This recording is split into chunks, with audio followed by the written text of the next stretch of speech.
സതീഷ് ശങ്കർ എന്ന് പറയുന്ന ആളിൻ്റെ, അതായത് മരണപ്പെട്ട അതുല്യയുടെ ഭർത്താവ് എൻ്റെ വീടിന് മുന്നിലാണ്. അനീഷ് എന്നാണ് നാട്ടിൽ വിളിക്കുന്നത്.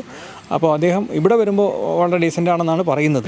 ഇതിപ്പം ഇതാണ് പിന്നെ ഇവരെ അറിയാമോ ഇദ്ദേഹത്തിന് ഞങ്ങൾ കണ്ടൊരു പരിചയമുള്ളൂ, കടയിലുള്ള പരിചയമുള്ളൂ, അല്ല ഒരു പരിചയവും ഇല്ല. ഇവരുമായിട്ട് ബന്ധമൊന്നുമില്ല. അത് അമ്മയായിട്ട് വാർത്താകാലം കൊണ്ട് വലിയ ബന്ധങ്ങളൊന്നുമില്ല. ആ ഭാര്യ വീട്ടിലല്ലേ താമസിക്കുന്നത്. അതുകൊണ്ട് ഇങ്ങോട്ട് വരാറുമില്ല, കാണാറുമില്ല. അവനെ വിളിക്കാറ് പോലുമില്ല, വിളിക്കാറ് പോലുമില്ല. അങ്ങനെ ഒരു അവസ്ഥയിലാണ്. പിന്നെ എത്ര വർഷമായി നാട്ടിൽ വന്നിട്ട്? നാട്ടിൽ അവൻ്റെ ചേട്ടൻ മരിക്കുന്ന സമയത്തും വന്നില്ല. ചേട്ടൻ മരിക്കുന്ന സമയത്തും വന്നില്ല.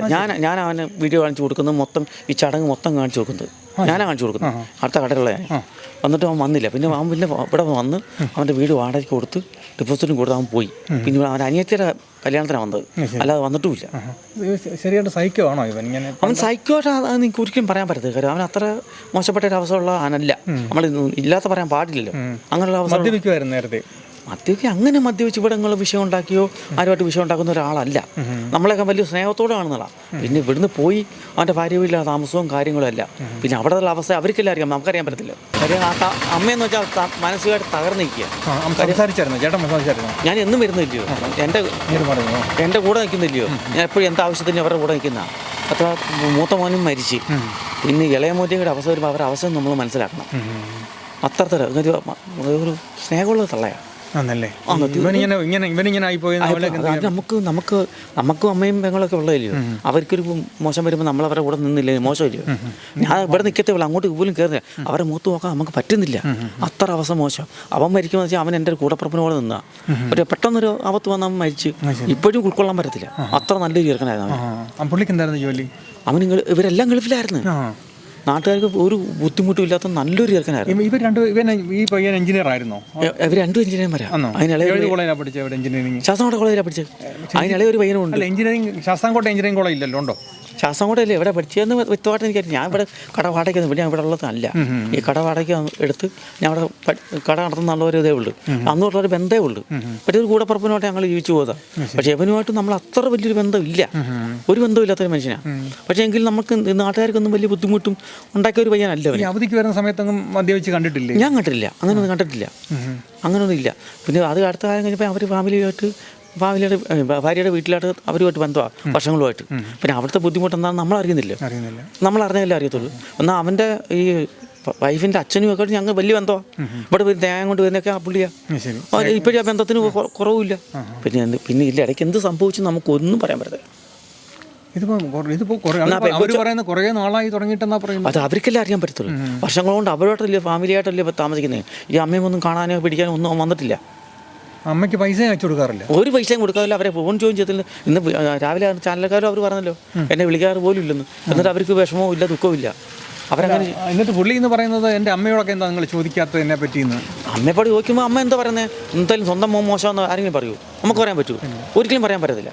നമുക്കുള്ള ബന്ധത്തിന് വെച്ച് നമുക്ക് പറയാൻ പറ്റത്തുള്ളൂ. ഇവന് അന്ന് കല്യാണം കഴിഞ്ഞ കാറെ കയറിയ ഉടൻ തന്നെ അവനോട് ചോദിക്കുന്നത് 50 പവനുണ്ടല്ലോ ഇല്ലല്ലോ ചെയ്യുന്നു. അത് ആ ബന്ധങ്ങളൊന്നും നമുക്കറിയത്തില്ല.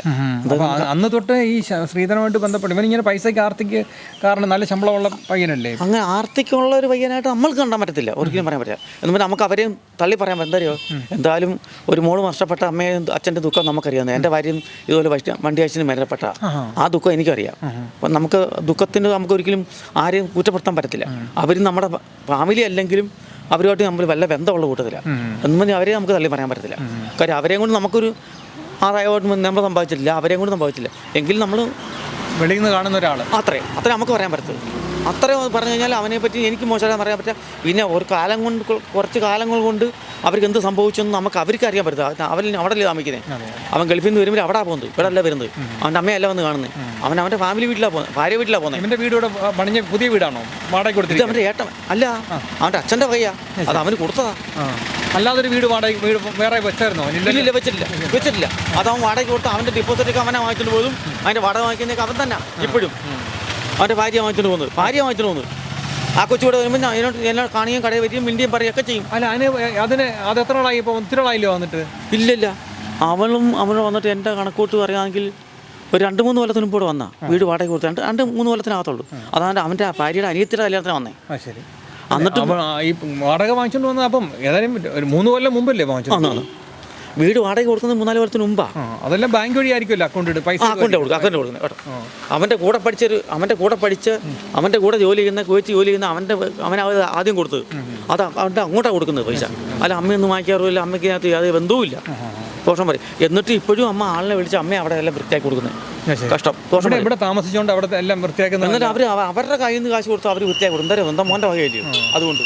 ശരി, കുടുംബമായതുകൊണ്ട് അങ്ങനെ നോക്കുക. തീർച്ചയായിട്ടും അവരവരുടെ മക്കൾക്ക് വേണ്ടി അവർ ജീവിക്കുന്നവരോ. ചേട്ടൻ പിന്നെ 100% ഉറപ്പോട് പറയുകയാണ് ഈ സ്ത്രീക്ക് ഇതിനകത്തൊന്നും പങ്കില്ല. അയ്യോ, സത്യസന്ധമായ ഒരു സ്ത്രീയാണ് എൻ്റെ അമ്മ. അതിനകത്ത് യാതൊരു മാറ്റവും ഇല്ല. അവർക്കൊരു 10 പൈസ പോലും കൊടുക്കുന്നു. അതില്ല. അതാണ് എൻ്റെ അറിവിലും അല്ല എൻ്റെ ഒരു കാഴ്ചപ്പാടിൽ കൊടുക്കാറില്ല. അപ്പോൾ നമസ്കാരം, ഞങ്ങളിപ്പം വന്നിരിക്കുന്നത് അമ്മയെന്ന് കാണാൻ വന്നതാണ്. അപ്പം ചേട്ടൻ പറയായിരുന്നു അമ്മയെ കാണുന്ന അവസ്ഥ വളരെ മോശമാണ്, വളരെ മോശം അവസ്ഥ, തകർന്നിരിക്കുകയാണെന്ന് പറയാം. സുഖമല്ലാത്ത കൂടെ സ്ത്രീ. ഇപ്പം അടുത്ത കാലത്ത് ആശുപത്രിയിലായിരുന്നു, ഈ അടുത്ത സമയത്ത് പരമാവധിയിലായിരുന്നു. അവൻ്റെ ചേട്ടൻ്റെ വൈഫാണ്. അപ്പോൾ അവർക്കൊരു 10 പൈസ പോലും അയച്ചു കൊടുക്കുമോ, അവരെ ഫോൺ ചെയ്യുകയോ ചേട്ടൻ മരിച്ചില്ലയോ, അവൻ്റെ വൈഫാണ് അവരെ നോക്കുന്നതും കാണുന്നതല്ല. എന്നിട്ട് അവരുമായിട്ട് ആ പെണ്ണുമായിട്ട് ഒരു വിഷയമില്ല. ആ കുഞ്ഞുങ്ങളെ നോക്കുന്നതൊക്കെ അവരുടെ ആ ഒരു ഭർത്താവിന് ജോലിയുള്ളായിരുന്നു. അവരെ കിട്ടുന്ന വരുമാനം കൊണ്ട് അങ്ങനെയൊക്കെ അവരൊക്കെ കൈകൂടി പോവുക. ഇവരുടെ മോൾ ഇവിടെ വരാറുണ്ടോ? 10 വയസ്സുള്ള കുട്ടി ഇല്ല, അന്ന് വന്നായിരുന്നു. ഏതാ ഈ ഡിപ്പോസിറ്റ് മേടിക്കാൻ വന്ന സമയത്ത്. അല്ല ഇങ്ങോട്ട് കയറിയിട്ടില്ല.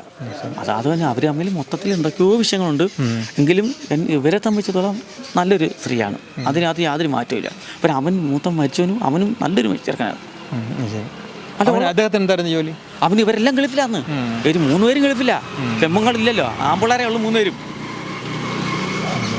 എന്താ നമ്മൾ പറയുന്നത്? അപ്പോൾ ഇതാണ് ഇവിടുത്തെ അവസ്ഥ. ഇപ്പം പോലീസ് അവരുടെ മൊഴി എടുത്തുകൊണ്ടിരിക്കുകയാണ്. അപ്പോൾ അതുകൊണ്ട് ഞങ്ങൾ വെയിറ്റ് ചെയ്യുകയാണ്. നിയമത്തിന് വഴിയല്ലോ പറ്റും, നമുക്ക് ഒന്നും പറയാൻ പറ്റത്തില്ലോ. അപ്പോൾ നിങ്ങൾ വന്നതിൽ ചോദിച്ചെന്ന് പറയുന്നതിൽ നിങ്ങൾ എന്തിനാ വന്നതെന്ന് ചോദിക്കാൻ അവകാശം എനിക്കില്ല. എന്തുവാ അത് ഇതിൻ്റെ ചടങ്ങല്ലോ. അതെ. കൂടുതൽ വാർത്തകളും വിശേഷങ്ങളും നിങ്ങൾക്ക് ലഭിക്കാൻ കേരളീയം ന്യൂസ് സബ്സ്ക്രൈബ് ചെയ്യുക. കൂടെ ബെൽ ബട്ടണും അമർത്തുക.